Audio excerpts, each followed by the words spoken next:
అసలు ఈయన చెప్పేదాకా ఉత్తరాంధ్రలో ఉద్దానం అనే ఒక ఏరియా ఉంది, అక్కడ కిడ్నీ వ్యాధులు ఉన్నాయని తెలియదు ఎవరికి. విజయనగరం జిల్లాలో బోధకాల సమస్యలు ఉన్నాయని తెలియదు.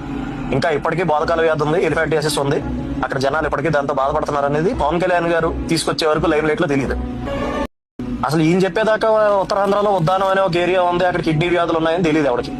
విజయనగరం జిల్లాలో బోధకాల సమస్యలు ఉన్నాయని తెలియదు. ఇంకా ఇప్పటికీ బోధకాల వ్యాధి ఉంది, ఎలిఫాంటియాసిస్ ఉంది, అక్కడ జనాలు ఇప్పటికీ దాంతో బాధపడుతున్నారు అనేది పవన్ కళ్యాణ్ గారు తీసుకొచ్చే వరకు లైవ్ లైట్ లో తెలియదు.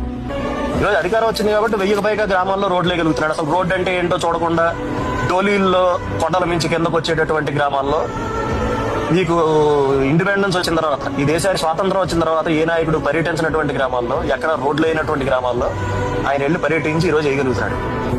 అండ్ ఎక్కడున్నాడు, ఎక్కడ బస చేశాడు అంటే డుమ్రిగూడ మండలంలో బస చేశాడు నైట్. సరే ఈ డుమ్రిగూడ మండలం ఏంటి అంటే మీకు అసలు గుర్తుండుంటే 2018లో ఎమ్మెల్యే గారైన కిడారి సర్వేశ్వరరావు గారిని, తర్వాత తెలుగుదేశం పార్టీకి అక్కడ లోకల్ లీడర్ అయినటువంటి శివేరి సోము గారిని, వీళ్ళిద్దరిని కూడా మావోయిస్టులు కాల్చి చంపేశారు. అంత ప్రాబ్లమేటిక్ ఏరియాలో ఒక డిప్యూటీ చీఫ్ మినిస్టర్ ఓ రాత్రి అంతా అక్కడ ఉండిపోయి కాలినడకని నడుచుకుంటా టాపరాయి దాటి ఈ గ్రామాలకు వెళ్తున్నాడు అంటే అతనికి ప్రజాసేవ చేయాలి, ప్రజల కోసం మనం నిలబడాలి అనే ఇంటెన్షన్ గానీ చిత్తశుద్ధి గానీ లేకపోతే అసలు ఎందుకు వెళ్తాడు? ఒక గర్భిణీ స్త్రీ ఉంది అంటే డోలీ కట్టి తీసుకురావాలి ఆవిడ. దారిలో డెలివరీ, మార్గ మధ్యలో డెలివరీ అయిపోతుంది. తల్లి బిడ్డ క్షేమంగా ఉంటారో లేదో తెలియదు.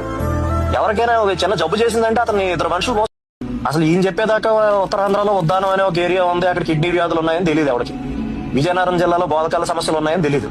ఇంకా ఇప్పటికీ బోధకాల వ్యాధి ఉంది, ఎలిఫాంటియాసిస్ ఉంది, అక్కడ జనాలు ఇప్పటికీ దాంతో బాధపడుతున్నారు అనేది పవన్ కళ్యాణ్ గారు తీసుకొచ్చే వరకు లైవ్ లైట్ లో తెలియదు. ఈరోజు అధికారం వచ్చింది కాబట్టి 1000కి పైగా గ్రామాల్లో రోడ్లు వేయగలుగుతున్నాడు. అసలు రోడ్డు అంటే ఏంటో చూడకుండా డోలీల్లో కొండల మించి కిందకు వచ్చేటటువంటి గ్రామాల్లో మీకు ఇండిపెండెన్స్ వచ్చిన తర్వాత, ఈ దేశానికి స్వాతంత్రం వచ్చిన తర్వాత ఏ నాయకుడు పర్యటించినటువంటి గ్రామాల్లో, ఎక్కడ రోడ్లు అయినటువంటి గ్రామాల్లో ఆయన వెళ్ళి పర్యటించి ఈరోజు వేయగలుగుతున్నాడు. అండ్ ఎక్కడున్నాడు, ఎక్కడ బస చేశాడు అంటే డుమ్రిగూడ మండలంలో బస చేశాడు నైట్.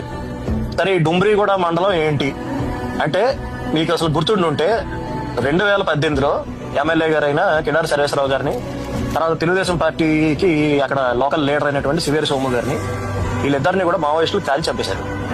అంత ప్రాబ్లమేటిక్ ఏరియాలో ఒక డిప్యూటీ చీఫ్ మినిస్టర్ ఓ రాత్రి అంతా అక్కడ ఉండిపోయి కాలినడకని నడుచుకుంటా టాపరాయి దాటి ఈ గ్రామాలకు వెళ్తున్నాడు అంటే అతనికి ప్రజాసేవ చేయాలి, ప్రజల కోసం మనం నిలబడాలి అనే ఇంటెన్షన్ గానీ చిత్తశుద్ధి గానీ లేకపోతే అసలు ఎందుకు వెళ్తాడు?